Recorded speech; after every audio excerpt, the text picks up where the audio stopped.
Welcome to World History and the West. The topic of this week is the Reformation. The central question for the topic is, was the Reformation a quest for authentic spiritual truth or simply an effort to overthrow the traditional powers of society? As we progress through the material of the week, be sure to keep this question in mind. Introduction. The Reformation was truly a transformational event that altered European and world history. Christianity would be further divided, many European nations would descend into war, and the power of the Catholic Church would decline. Furthermore, the Reformation arguably played an important role in the emergence of the Enlightenment, which would also be a very integral event in the development of the West. Lecture context. Where? Western Europe. The Reformation began in 1517 when Luther nailed his 95 Theses to the church doors, and culminates in 1648 with the Treaty of Westphalia.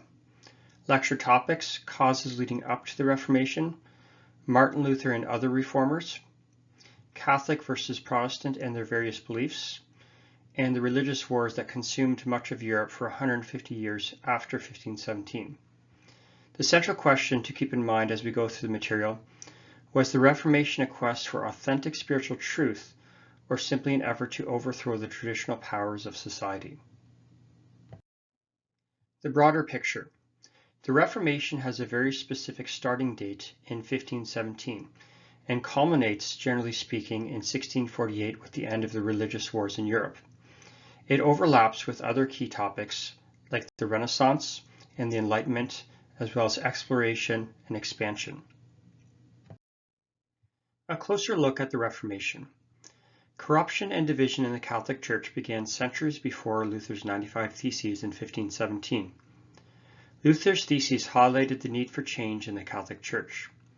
He would be tried before church officials, but before he could be captured, he was given asylum by the German Prince of Saxony. Additional reformers would emerge, and soon religious wars raged across Europe, finally ending in 1648. New denominations within Protestantism would develop, and the Catholic Church would also institute some reforms. Christianity and the West. It is often assumed that Christianity and the West are one and the same. Although Christianity has been the dominant religion of the West, the scope of Christianity is worldwide. The origins of the religion are in the Middle East. Some of the great theologians of the early church were from North Africa, including Augustine, Cyril, Athanasius, and Tertullian. Augustine, in particular, emphasized the primacy of the Bible instead of church authority. This would be very influential to Luther. An earlier split in the Roman Empire would result in Eastern Orthodoxy becoming the dominant religion in the Byzantine Empire. In our present world, China is poised to become the largest Christian nation based on population. What was the Reformation? The Reformation was a revolution in Christianity that split the Catholic Church, resulting in the formation of a myriad of Protestant churches. The event began with Martin Luther nailing his 95 Theses to the doors of Wittenberg Castle Church in 1517. The Reformation began, and change would sweep across Europe. Luther had not intended for the Catholic Church to be split, but rather reformed. He also did not want the peasant revolts that ensued. Peasants interpreted his words as a social revolution, and this was not his intent. Other reformers would follow, and civil wars would soon result. The last religious war did not end until 1648 with the Treaty of Westphalia. Problems in the Church. Like most revolutions, there are long-standing causes. The Reformation was no different. A few examples include the Babylon captivity and the Great Schism. The Babylon captivity. A French Pope, Clement V, moved the papacy, the home of the Church, from Rome to Avignon, France, from 1305 to 1378. The Great Schism. In 1378, a new pope, Urban VI, was elected and moved the papacy back to Rome. Opponents elected another pope to remain in Avignon.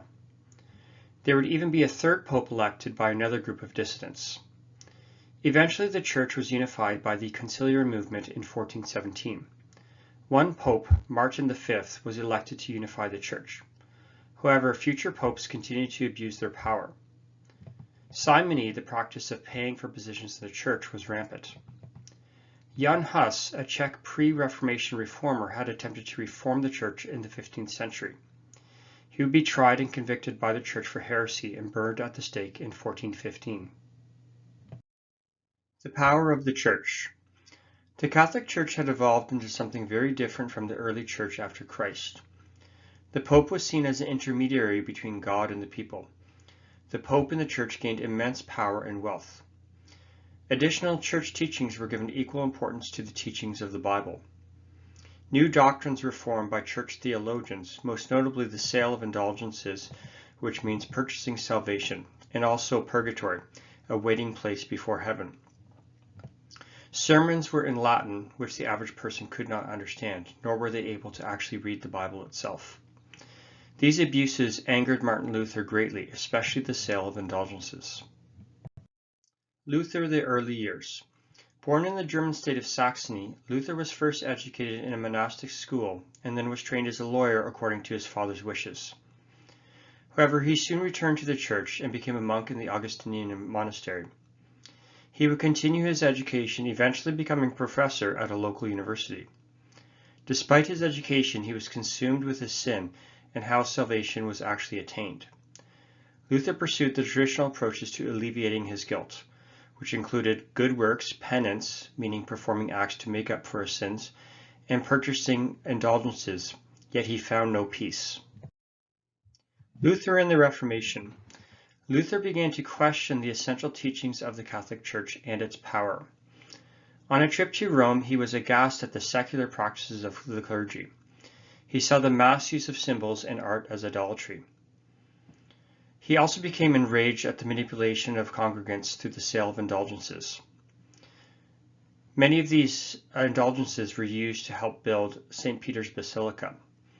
A common phrase used by the church was, "Every time a coin in the coffer rings, a soul from purgatory springs," meaning if people bought indulgences for their dead loved ones, they would get to heaven sooner. The last straw. Through the reading of the Bible, Luther came to believe that salvation was by faith alone, and not the result of accumulating good works.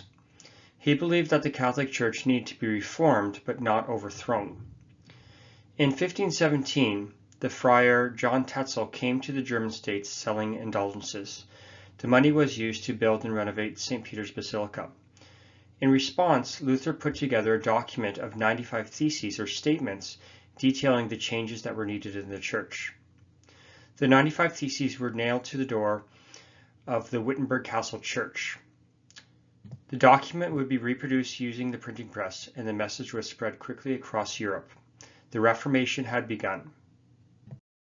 The Reformation begins. Following the posting of the 95 Theses, the Pope Leo X condemned Luther's teachings and labeled him a heretic. Despite urgings to recant, Luther refused, stating, "Here I stand, God help me, I can do no other."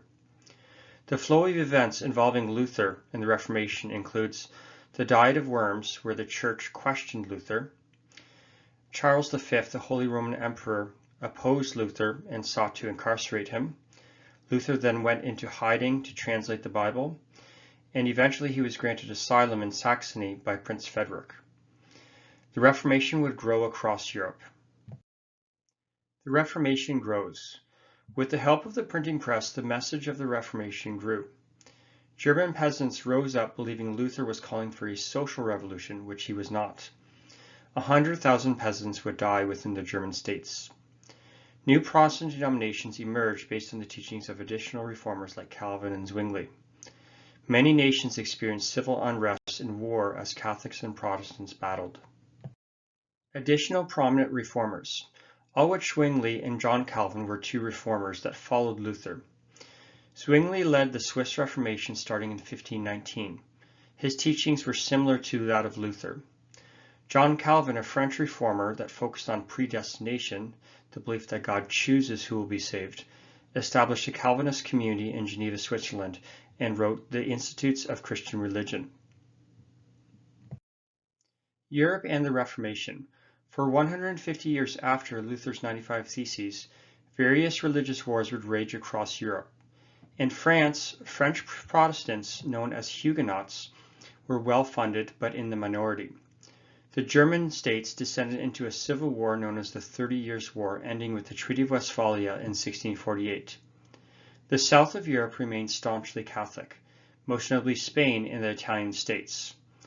Take a moment to further analyze the map and make additional notes. The Counter-Reformation.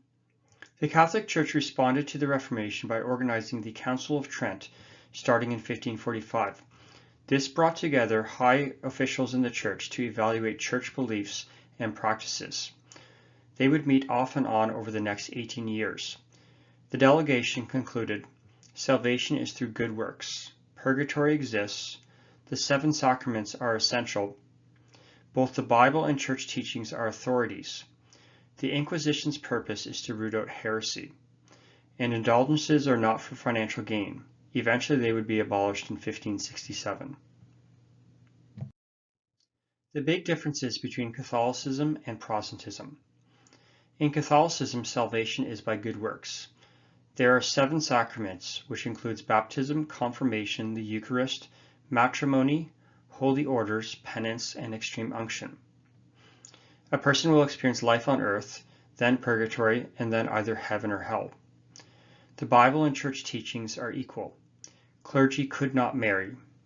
Church art, statues, architecture, and routines honor God and the saints. In Protestantism, salvation is by faith alone. There are 2 sacraments, the Lord's Supper and baptism. A person experiences life on earth and then either heaven or hell. The Bible is the ultimate authority. Clergy can marry. Excessive church art, statues, architecture, and routines are a form of idolatry. Early Protestant churches were actually very bland in their architecture. Religious wars. Following the beginning of the Reformation in 1517, Europe was consumed with conflict between Catholics and Protestants. The time from 1555, the Peace of Augsburg, which did not succeed, to 1648 was defined by many civil and religious wars. Regions of Europe began to come together as nation-states.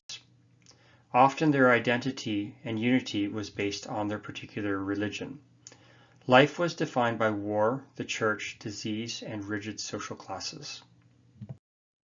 Religious wars in France. At the beginning of the 16th century, France was ruled by strong monarchs, Francis I and Henry II. However, following their deaths, weak monarchs and the growth of Protestantism began to shake France. French Protestants were known as Huguenots, making up 40 to 50% of the nobility and 10% of the French population. As a result, the Huguenots were well organized and financed. Geographically, they were located in the central and southern portions of France. More on the religious wars in France. Civil wars took place from 1562 to 1598. In an attempt to heal the divisions between the 2 religious groups, the marriage of the king's daughter, a Catholic, to the Protestant Henry of Navarre took place in Paris in 1572. The St. Bartholomew Days massacre ensued.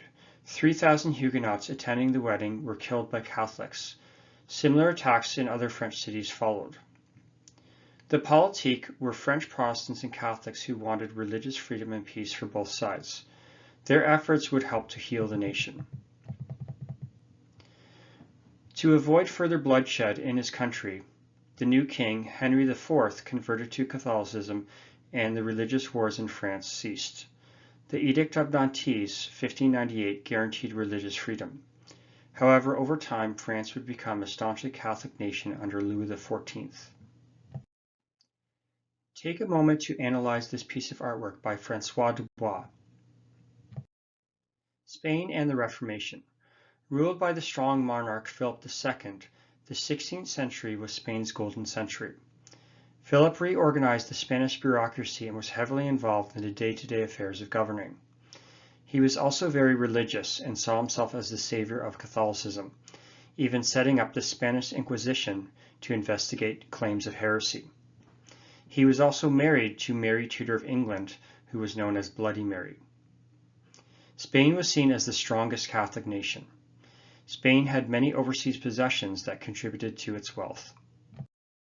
The Revolt of the Netherlands. Spain controlled the 17 provinces of the Netherlands, which includes present-day the Netherlands, Belgium, and Luxembourg. The northern part of the Netherlands is predominantly Protestant, more specifically Calvinist. Causes of the conflict. Spain had set up a new central government in the region which was very controlling. The Spanish Inquisition had killed many Dutch Protestants following the Council of Troubles in 1567. William of Orange, also known as William the Silent, came to the defense of the Netherlands, organizing the 17 provinces. He was actually a German prince. In the end, 10 southern provinces made peace with Spain and remained under their control. The 7 northern provinces would become the Dutch Republic in 1593. The map provided details the United Provinces of the North, represented by the yellow, and the Dutch provinces that remained under Spanish control, represented by the blue. Henry VIII of England. Originally, he was seen as a defender of the Catholic faith and opposed the Reformation in 1517. The Pope had even awarded Henry the title of the Defender of the Faith. Married to Catherine of Aragon, Henry wanted a divorce in order to marry Anne Boleyn and hopefully have her conceive an heir to the throne. Pope Clement VII refused. Henry in England left the Catholic Church and established the Church of England, later to be known as the Anglican Church, with Henry as the head of the church. Thomas Cromwell and Thomas Cranmer, the Archbishop of Canterbury, were both influential figures in the movement. Cranmer would later annul Henry's marriage and allow him to marry Anne Boleyn. The growth of England. Henry's daughter Elizabeth came to the throne following the death of Mary Tudor, Elizabeth's sister, who had also imprisoned her. Elizabeth would help England grow into the strongest Protestant state and a world naval power. Not particularly religious, Elizabeth was still the head of the church and became known as a very strong and efficient ruler. Catholics became the minority by the end of her reign. The growth of England. The defeat of the Spanish Armada in 1588 was a very significant event. Philip II of Spain, who had previously been married to Mary Tudor of England and had also proposed marriage to Elizabeth I but been rejected, was a staunch Catholic and felt it was his duty to defeat Protestantism, particularly in England. The Spanish Armada set sail for England with the hope of invading and conquering. Disaster would follow as 2/3 of their navy would be destroyed. This would mark the decline in Spanish power and the rise of English power. 30 Years' War, 1618 to 1648. The Peace of Augsburg, 1555, had not been successful. Religious tensions continued. In Germany, Protestant states banded together versus Catholic states. In the neighboring region of Bohemia, war broke out when a Catholic inherited the crown. The 30 Years' War continued. The defenestration of Prague involved the meeting of different emissaries from both sides. In the end, Protestant nobles threw 2 Habsburg Catholic emissaries out the window. The resulting conflict would spread through the rest of the German states and Europe. It was a devastating war about religion, power, and the state. Most of the fighting took place within the German states. The Treaty of Westphalia in 1648 brought an end to the 30 Years' War. The terms of the treaty included a reaffirmation of the Peace of Augsburg, which essentially affirmed religious choice. The Netherlands and Swiss Confederacy were recognized as independent states as well as many German states. It is interesting to note that the Pope did not approve of the treaty. The Treaty of Westphalia, 1648. Following the treaty, the map of Europe was very much drawn based on religious affiliation. The German states, a mixture of Protestant and Catholic, remained divided despite their inclusion in the broader Holy Roman Empire. Conclusions. The Reformation transformed the Church, Europe, and freedom of thought, even laying the groundwork for the Enlightenment. The following wars brought about devastation, mass loss of life, and anarchy. This was one of the most destructive times in European history. Religious affiliation would play an important role in the development of the nation-state.